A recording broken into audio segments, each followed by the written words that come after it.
The title of my talk, this video is What Buddhism Means to a Buddhist.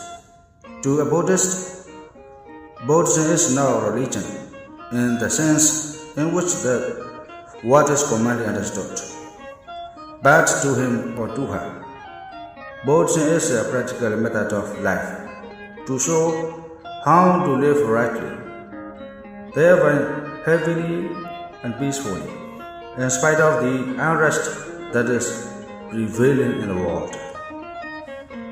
Buddhism, we say, is not a religion because it's not a system of faith and worship. The word religion usually means a system of faith and worship.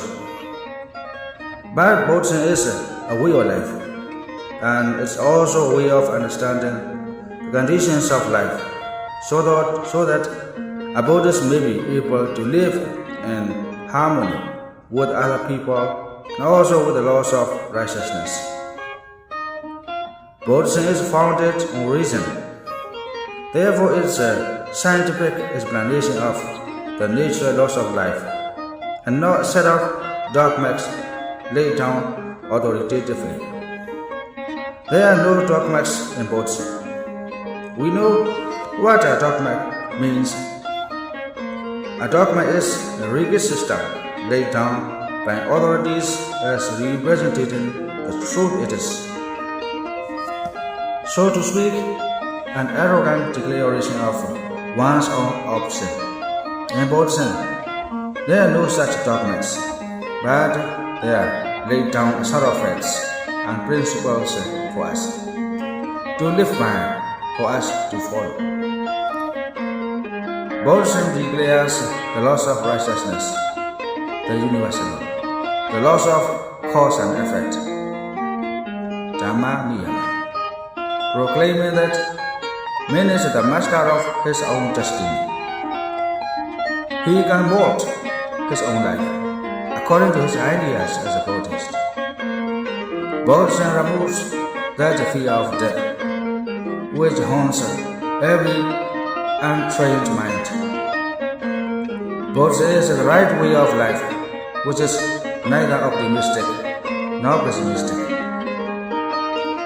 Many people in the West think that Buddhism is pessimistic. On the contrary, the Buddhist way of life is neither optimistic nor pessimistic. Many people in the world, especially the unthinking, carefree sort, would like to have an optimistic view of life. Whenever such man becomes depressed, he is advised to be optimistic. But according to Buddhist view, this is not correct. Optimism, being an overestimated view of the condition of life, doesn't take the right view, nor is the pessimistic view, which underestimates the actual condition of life, the right view. The right view of life is the middle way, between these two extremes. Both of the two extremes are fatal for anyone to follow. So to a Buddhist, Buddhism means the right way of life, a method by which a man can live happily, peacefully, and with security for the present and security in the hereafter. In Great Britain, people talk of future security, but the security they speak of is very temporary. The Buddhist way of security is permanent, eternal, and lasting. The lives of men, and in fact, the whole universe of living beings are governed by unchanging eternal laws, such as the laws of cause and effect, the laws of the mind, the laws of psychology. So the whole universe is governed by these eternal laws, and not by any individual law. For instance, sin, according to Buddhism, is not like the origin sin mentioned in Christianity. Same Buddhism says is the direct consequences of man's ignorance of these laws of righteousness, these laws of justice. As we know, sin begets sorrow. There isn't no eternal loss of life. To anyone who believes that the world is not governed by the laws of righteousness, by any changing, immediately changing, God, it seems, one must try to persuade the Supreme God to make it better. It means that one does not believe that God's will is always just, for God has work which has to be appeased, compassion to be aroused, and partiality to be moved. Back to Buddhist laws of nature. The laws of righteousness which govern the universe are always the same for one and all. Therefore, a man's duty is not to break these rules of nature, the laws of justice, not to try to change these laws by means of any prayer, any guarding against them, but to know, to understand these eternal and laws, live in harmony with these laws. Right through the teaching of the Buddha, the first is laid down in such attributes as self-reliance, self-confidence, resolution, energy, work, effort. Both makes a man or woman stand on his or her own feet and be master or mistress of fate. Mindfulness also emphasized greatly by the Buddha. For instance, in the Dhamma it is said, you yourself must make an effort.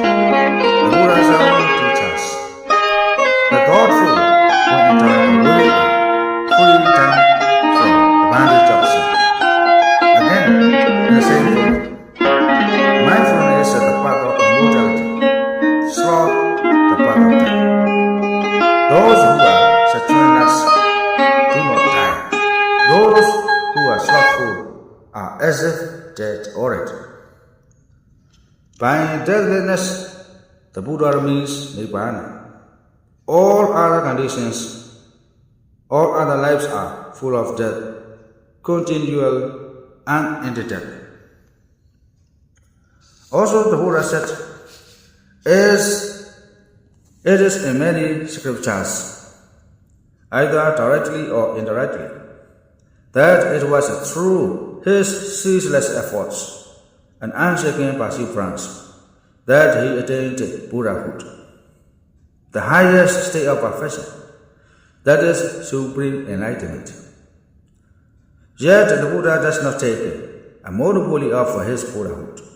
Instead, the Buddha encouraged his followers to be as high as possible in the spiritual field, or if they try hard enough, even as high as himself. That is the chief characteristic of Buddhism. The Buddha is like a good father who looks after his son well and likes him to be his equal or even to be his better. If the son can, that is the beauty of Buddhism. And the Buddha shows the way to attain self-enlightenment. He again and again reminded his followers that they will have to rely on themselves, rely on their own efforts, and that there is no one anywhere, either in heaven or on the earth, to help them, to save them from the results of their own misdeeds. You will remember also the saying of the Buddha, evil deeds are done only by yourself, not by your parents, friends, relatives, or advisors. So you yourself will have to reap the painful results of these misdeeds. So we are responsible for our own evil deeds. There is no one to save us from the results of these images. Understanding that there is no one, no God, no big ceremony that can save us, that can give us spiritual salvation. The true Buddhist feels compelled to rely on himself or on his own efforts, and therefore he has confidence in his power and sense of responsibility. The tendency to rely on any God or any imaginary power outside oneself weakens one's own confidence and efforts one's own sense of responsibility. The tendency to trust his own power strengthens his own confidence and sense of responsibility. Moral and mental progress is only possible where there is freedom of thought, without dogmas, without authorities. Where the dogmas come and filter the mind, there can be no spiritual progress. And reliance, trust in any outside authority leads to spiritual stagnation. I have lived many years among Christians. Some of my Christian friends, in a joking way perhaps, say their prayers like this: "Oh God, if there be a God, save my soul, if I have a soul." Now in any faith, freedom of thought is important. In one of the 6 qualities of the Buddha Dharma, these words, as you all know, are mentioned ihipasika. Come and see for yourself. The Buddha asks us not to believe in a blind way what's said by him. Of all religions, Buddhism makes most demands on mental activity, mindfulness, earnestness, steadfastness, etc. When the Buddha gave his famous exhortation to the Kalama princess, in the Kalama Sutta, he said, "Don't accept views from hearsay, from what you have been told, because it's mentioned in the scriptures by reason of logic, in consideration of the reasoning being plausible, by tolerating the views based on speculation, because its appearance of possibility, and because our mind is venerable. When you Kalamas realize by yourselves that these qualities are good, faultless, praised by the wise, and that they lead to good and happiness when you practice and observe, then Kalama, you should abide in them after acquiring them." So the Buddha asked us not to believe what's said merely on authority, also not to believe in anything because it's a traditional custom, but at the same time it is better not to denounce such conditions very easily. You must try to experiment with it. Is mine it a geography? And after such examination, if it is reasonable and conducive to your happiness and the happiness and welfare of others, then take it. Live up to it. This could be said to be a very grand and one of the bravest and boldest declarations ever made by any religious teacher. To understand the cause and the conditions of life, one of the doctrines taught by the Buddha is the doctrine of karma. It's always good to talk a little about the doctrine of karma, because it helps us to understand Buddhism more, and at the same time to understand our daily life better. Karma is a Pali word meaning action. Literally, it means good and bad actions. It covers all actions, be they mental, verbal, and physical. In other words, thought, words, and deeds. In its ultimate sense, karma means volition, mental volition. In the Anguttara Nikaya, mental volition is defined. Having mental volition, one acts by the mind, by words, and by actions. The doctrine of karma is not fatalism, nor is it doctrine of predetermination. Karma is one of the 24 causes mentioned by the Buddha in the Patthana, which governed the whole universe. Karma is one of the 12 causes which constitute the wheel of life and death, taught by the Buddha in the Vibhanga. Karma is also one of the 4 causes mentioned in the Abhidhamma and also in the Suttas. Karma is not of the past only. The past merely influences the present, but does not fully dominate it, because karma is not only the past, but also the present. The past forms only a background against which the present life works for the moment. The past combined with the present influences the future, which is to come. Only the present moment exists and can be said to be within management. And the responsibility of using this present moment lies with each individual, either for good or for evil. Every action produces its effect. It's the action or the cause that comes at the first, and then the effect. Therefore, we speak of karma as the universal law of cause and effect.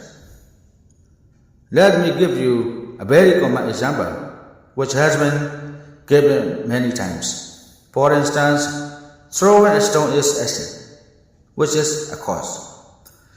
This stone strikes a glass window and breaks the pane. The throwing of a stone is action, a cause, but the stone strikes the window pane and breaks. That is the effect.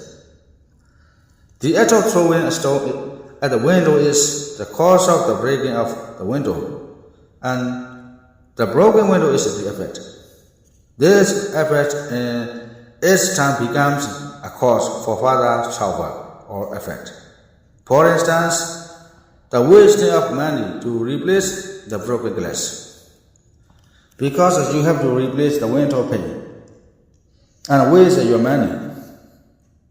The effect on your mind will be disappointment. Then you become irritable. When you are irritable, your anger can easily be aroused. Your anger is the result of, but it also becomes a cause again, because your anger, you may say or do something unpleasant, and this something said or done in an unpleasant manner many hurt something or someone and so on. In Christian terminology, because you throw a stone and break the window, you have to pay money to buy a window pane.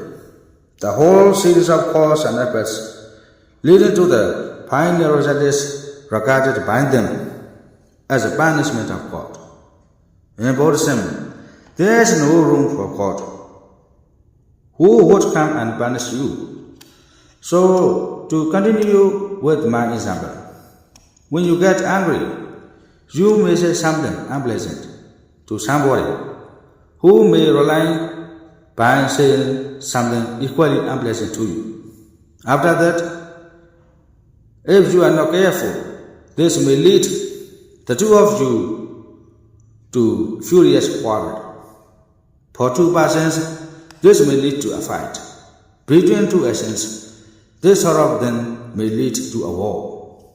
All this shows us clearly to the existence of the laws of cause and effect. And properly understood, the doctrine of karma teaches us to be careful with our thoughts, words, and actions in daily life, so that as time goes on, it makes us better human beings. willing to perform better and nobler actions towards all and live more harmoniously with our fellow human beings. This is just one example. There is a common question asked by people in other countries. Sometimes we try to do good, thinking the effort will be good.